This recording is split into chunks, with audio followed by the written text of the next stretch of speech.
ATOSSA, give us the backstory to Avatar. You had much to do with that, and that model that you're talking about, that region of the Amazon, certainly comes up in the original avatars and now the Avatar Water Blue. Well, actually, I watched Avatar when it came out in 2009, and I was just saying, oh my gosh, this is a parallel universe to the work we're doing in the Amazon. The Na'vi, the story of the Na'vi in Pandora and Unobtainium is exactly what's happening all throughout the Amazon with indigenous peoples battling extractive industries and standing up for the forest and what's sacred. And so I ended up meeting a few months after Avatar came out. I met James Cameron and I said, you know, this is, your movie's a parallel universe, the work we're doing in the Amazon. And to my surprise, he said, I didn't know that. I'd like to learn more. I said, well, come, let's go. And so we spent 3 different visits to the Amazon with James Cameron and some of the cast of Avatar.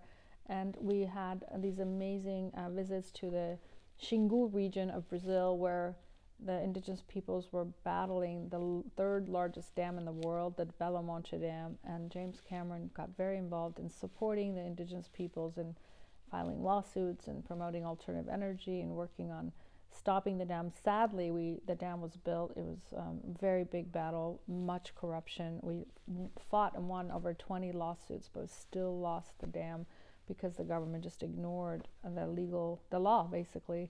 And the dam is built. It's been a financial boondoggle. There's been a lot of corruption. People have gone to jail that helped build the dam because of corruption. But the river has been destroyed. However, there were more dams planned on the same river and additional dams planned on the Tapajós River. And the movement to stop the Belo Monte Dam actually helped galvanize people all over Brazil. Avatar helped contribute to that effort.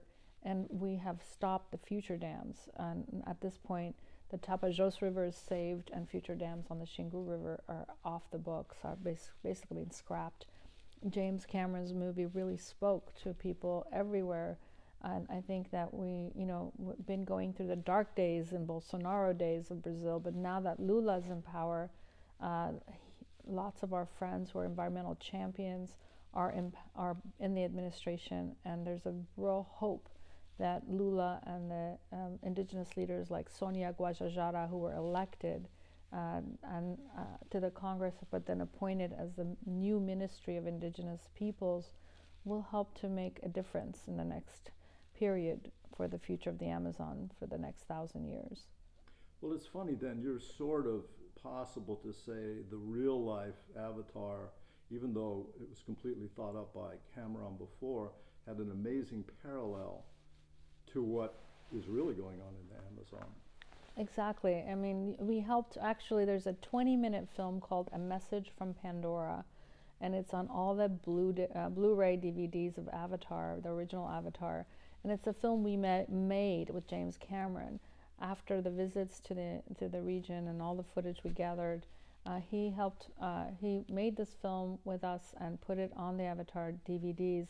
It's a story of how the real Pandora, the battle in the Amazon is the real Pandora, and what we need to do to basically the lessons from both the real Pandora and the lessons from Avatar, which is really that we have to support indigenous frontline peoples, we have to seek solutions, and we have to really recognize that the fate of the entire planet is connected to the fate of the Amazon.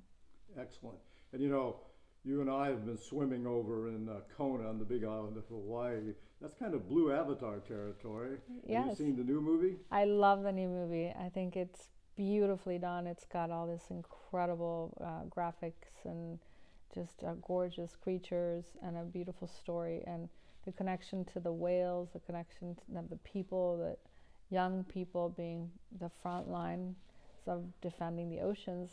It's kind of like what's happening in the world. Young people today are the true hope. The movements for stopping plastics to having a better climate action is all being supercharged by young people today. And so I think there's also some parallels there, that the real heroes, the new generation is the real heroes.